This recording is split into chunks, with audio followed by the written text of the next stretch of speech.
Man Шаҳрванди Тоҷикистон Ҷалолов Абдурабиев.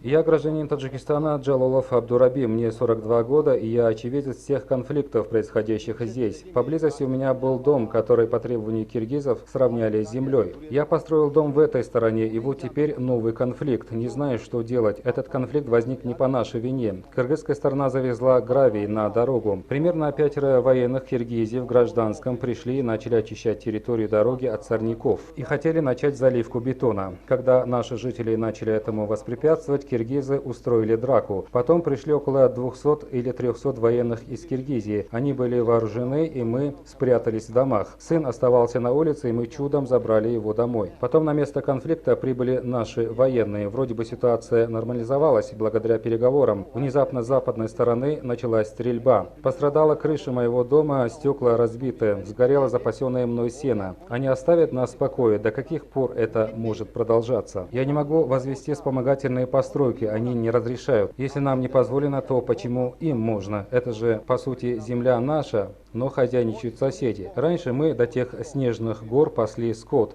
Сколько я здесь живу, знаю, что киргизы избивают наших граждан, задерживают, отнимают деньги, запрещают здесь находиться. Мегирад, мезанад, пуля мегирад, если мукрад, дига набенам мегот.